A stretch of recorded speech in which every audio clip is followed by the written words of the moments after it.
made a video of the February 26th smallmouth trip we took down the Mississippi River, fishing in winter conditions, and we did really well. We caught some nice fish, and most of them were caught drifting a tube.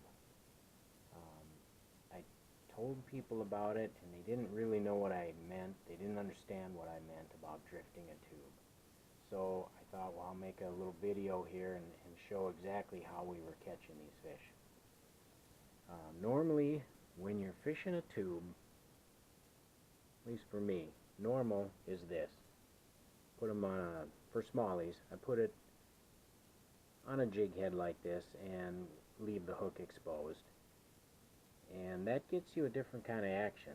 You know, that it's basically, it's going to hug the bottom, you know, bounce along. That action would not catch a fish. We had one guy in our group, he stuck with that all day. He caught one fish doing that. A lot of times, you know, if you're skipping docks or something, you put the weight inside and go weedless. But that, you know, pretty much bounces the bottom, and it's a stop and start type of presentation. That was not working. What was working, here, let me get this set up out here, was this.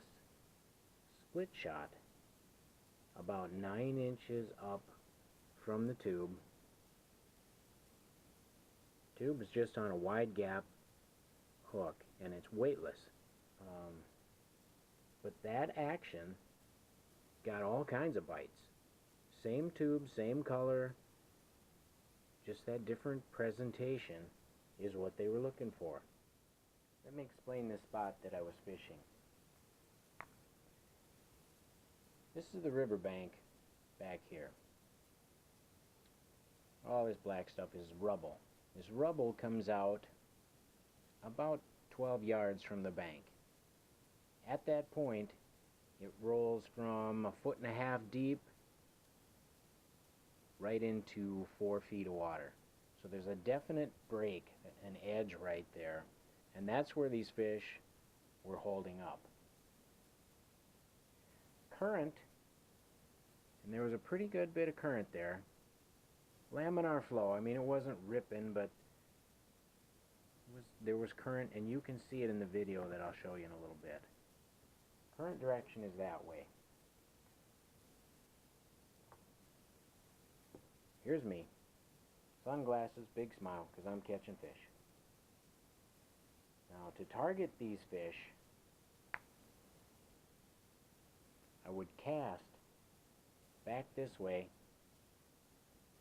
as far as I could reach, and make sure that I drop that tube right on the edge of that break line. And then I would let it tumble straight down with the current past all these fish. I was able to do that because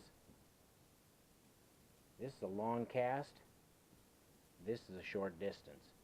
So as it was tumbling, I would take in line, and if it got hung up for any reason, it's either a fish or it's just hung up, and I would bring in a little more line and twitch it, and I was able to bring that tube right along this edge and keep it right in the strike zone all the way to here, and then of course it starts to swing away.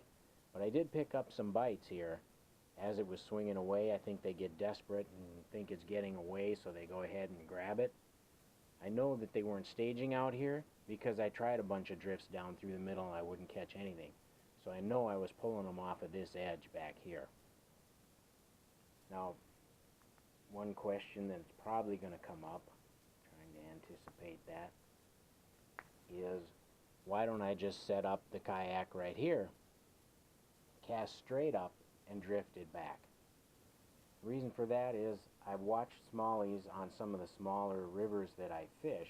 I'll have lunch and I'll climb up on a hillside and overlook a pool, and after they think the threat is gone, they start to come out and move around and feed.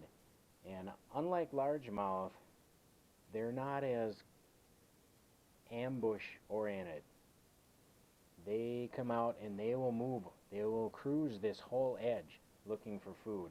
And if you put your kayak on that edge, you put a big interruption in their normal flow of things, and you're going to catch less fish.